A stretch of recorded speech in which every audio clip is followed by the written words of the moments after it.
What is up, guys? My name is Tequila, and welcome back to the Wonderfully Made in Christ YouTube channel. I am so glad you're here.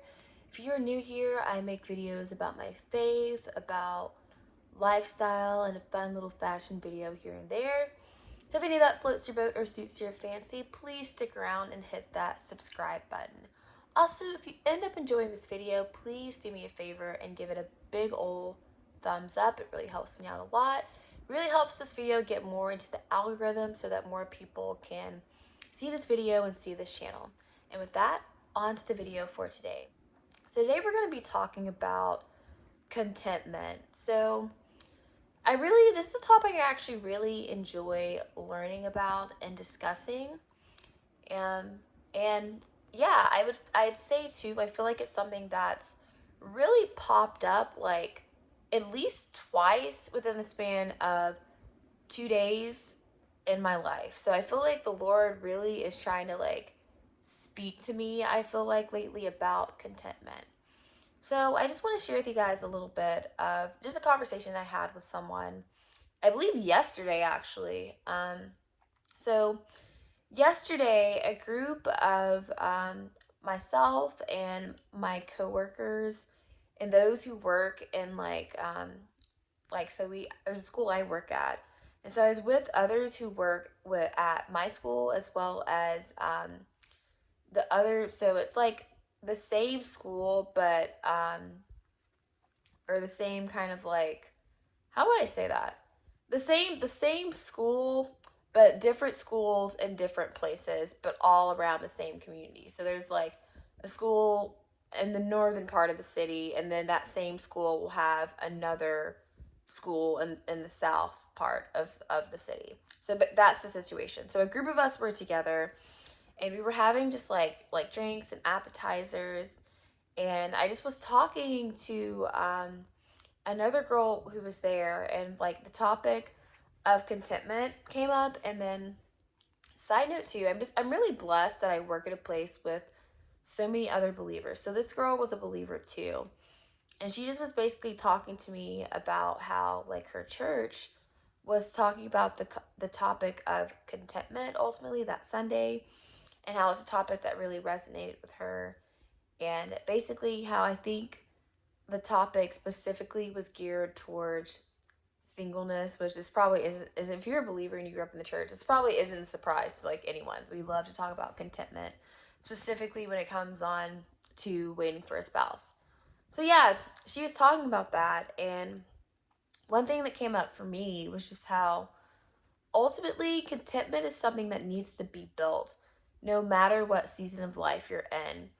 And I feel like if it's not built in that season of life, then that same heart of discontentment will follow you into the next season of life when you do get what you want. So when you do get the job, when you get the spouse, when you get the kid, when you get the opportunity, when you get the book signing, when you get the whatever, it's like if you don't take the time to build a heart of contentment in the season of life you're in now, like that discontentment, like it just follows you to the next season. Like it's a lesson that needs to be learned now, and it's something that needs to be cultivated now.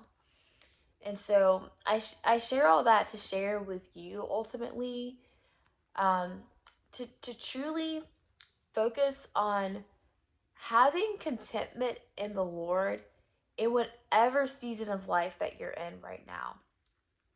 So I feel like there might never be a time like on this side of heaven where we really do have every single desire of our heart. I feel like there'll always be something that we're lacking and that we don't have. And yes, like that can be like frustrating, and that can be like a hard and challenging word. However, I feel like also like when we don't have something that we want, like that should hopefully lead us to like to the Lord ultimately, instead of frustration. It should lead us to asking the Lord to help us to, even though we don't have this thing, like help us to be content with what we do have. So what I'm saying is the things in our lives that we don't have, like instead of looking at those things and being upset that we don't have them, we should use like the fact that we don't have those things, and maybe like some frustration does come up, but that frustration should lead us to the Lord, to ask. It should lead us towards asking the Lord to help us to be content, to help us to see the different things in our lives that we're blessed with, and just to help us ultimately to focus more on him and the gain we have in him than our lack. And I think this kind of brings me to my next point too. So I went to church today. It was great. I got to go with my mom. My parents are in town, so I got to go to church with my mom today, and it was really sweet and special. But one of the things the pastor spoke about, it wasn't exactly like directly contentment, but we're starting the book of Ecclesiastes. And basically, as maybe some of us know, that book starts with like the person basically saying how everything is pretty much vanity, is pointless ultimately. And basically like the pastor was basically sharing that the ancient the ancient meaning of vanity basically means smoke. So smoke, nothingness ultimately. And so that also really resonated with me, because one thing he also said is so many of us try to hold on to smoke, to hold on to things that were never meant to be held on to long term ultimately. And so yeah, I guess I say all that to say too, like everything under the sun, which is talked about, it uses the wording under the sun in Ecclesiastes. In Ecclesiastes, everything under the sun, materialistic wise, will perish. Like I'll perish, or I'll go up to meet the Lord. Like our loved ones, same thing. Like either they'll go up to meet the Lord, or they'll hopefully one day, after a long life, will perish. Like we were never meant to to live forever on this side of heaven ultimately. Like just there's death. I know that's like a heavy saying, but it's like there's death literally all around us ultimately. And the only thing that we were truly meant to hold on to at the end of the day is Christ. And Christ is always enough.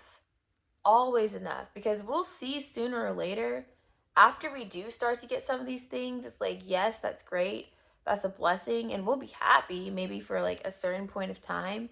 But once we have those things for long enough, like the shine kind of like becomes less shiny, and we get used to those things. We take those things for granted, and then we see like, okay, like this is great, but I'm still not happy. Like I still struggle maybe with being unhappy sometimes, and that's because that thing was never meant to fulfill us. The only thing that was truly meant to fulfill us is the Lord ultimately. And that's one thing that was shared today was, if we lost everything, or if we never were to gain the things in life that we want to gain, like if we never gain the spouse, if we never gain the dream job, if we never gain healing, if we never gain insert the blank, the Lord truly is enough. And I do believe that. I truly, truly, truly do believe that. And I hope you believe that as well. I think I'm going to end it here. If you enjoyed this video, please give it a big old thumbs up. And if you're enjoying this channel, please do me a favor and hit that subscribe button and become a part of this community. Anyway, I love you guys. I hope you have a great day. Remember, you're fearfully and wonderfully made.